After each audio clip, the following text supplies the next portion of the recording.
Fergghana priests. Red Riding Hood. Once upon a time, there lived on the borders of a great forest, a woodman and his wife, who had one little daughter, a sweet, kind child, whom everyone loved.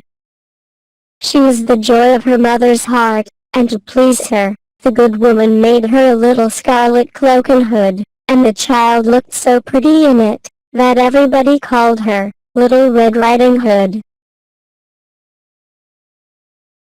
Red Riding Hood preparing for her journey.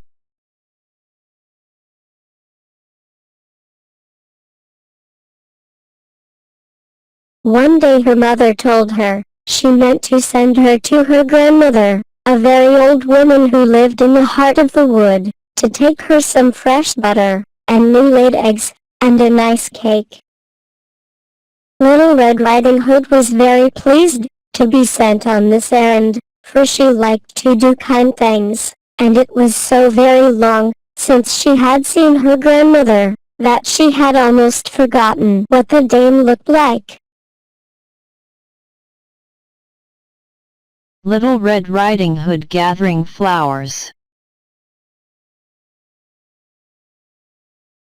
The sun was shining brightly, but it was not too warm under the shade of the old trees, and Red Riding Hood sang with glee, as she gathered a great bunch of wild flowers, to give to her grandmother. She sang so sweetly, that a cushat dove flew down from a tree, and followed her. Now, it happened that a wolf, a very cruel, greedy creature, heard her song also, and longed to eat her for his breakfast, but he knew Hugh, the woodman, was at work very near, with his great dog, and he feared they might hear Red Riding Hood cry out, if he frightened her, and then they would kill him. So he came up to her very gently, and said, "Good day, Little Red Riding Hood, where are you going?" "To see my grandmother," said the child, "and take her a present from Mother of Eggs, and butter and cake." "Where does your grandmamma live?" asked the wolf. "Quite in the middle of the wood," she replied. "Oh, I think I know the house." "Good day, Red Riding Hood," and the wolf ran off, as fast as he could. The wolf follows Little Red Riding Hood.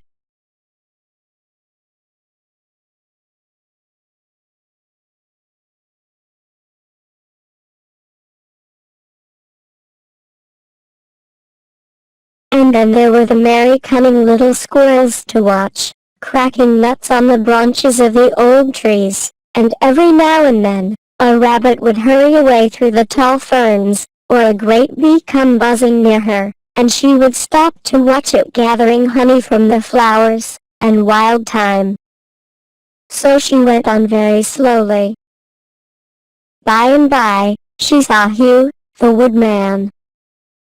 "Where are you going, Little Red Riding Hood?" said he all alone. Little Red Riding Hood catching butterflies.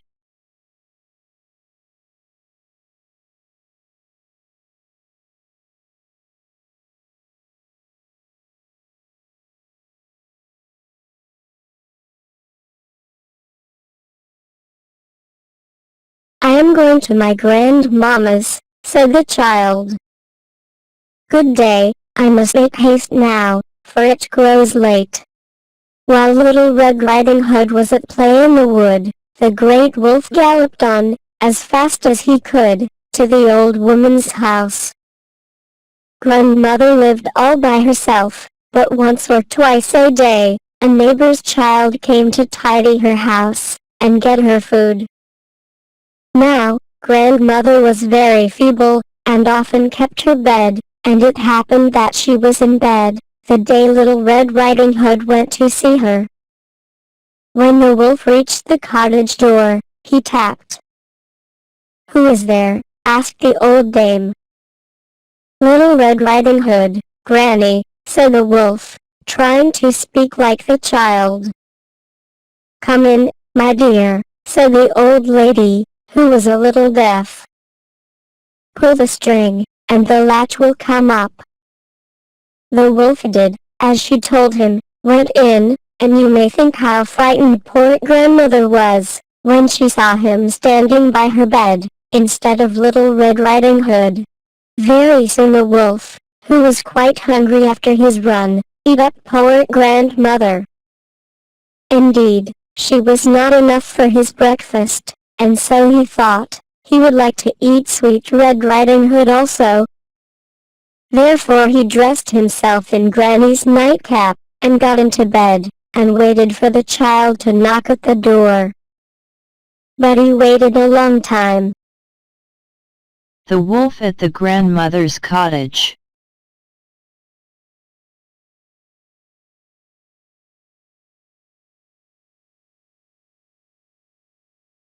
By and by, Little Red Riding Hood reached her grandmother's house, and tapped at the door. Red Riding Hood at her grandmother's door.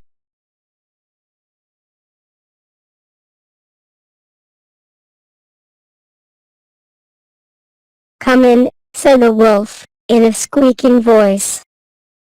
"Pull the string, and the latch will come up."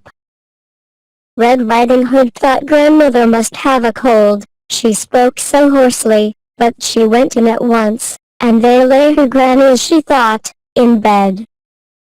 "If you please, grandmamma, mother sends you some butter and eggs," she said. "Come here, dear," said the wicked wolf, "and let me kiss you," and Red Riding Hood obeyed. But when Red Riding Hood saw the wolf, she felt frightened. She had nearly forgotten grandmother, but she did not think she had been so ugly. "Grandmamma," she said, "what a great nose you have." "All the better to smell with, my dear," said the wolf. "And, grandmamma, what large ears you have." "All the better to hear with, my dear." "Ah, grandmamma, and what large eyes you have." "All the better to see with, my dear," said the wolf, showing his teeth, for he longed to eat the child up. "Oh, grandmamma, and what great teeth you have," said Red Riding Hood. Little Red Riding Hood discovers the wolf.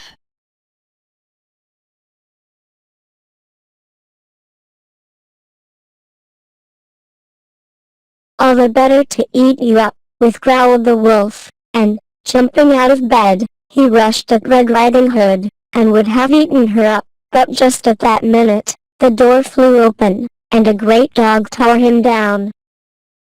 The wolf and the dog were still fighting, when Hugh, the woodman, came in and killed the wicked wolf with his axe. Death of the wolf.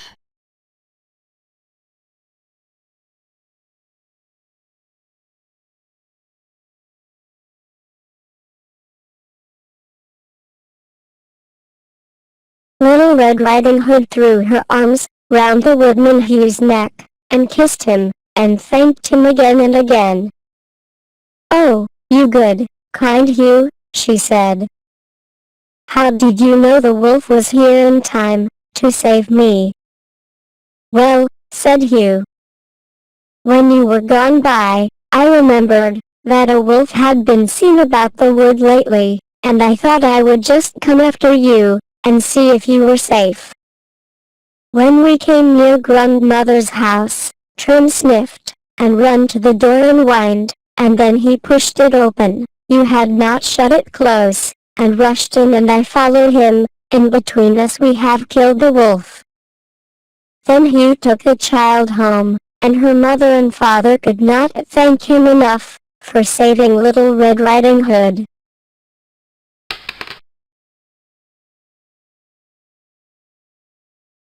End of the story.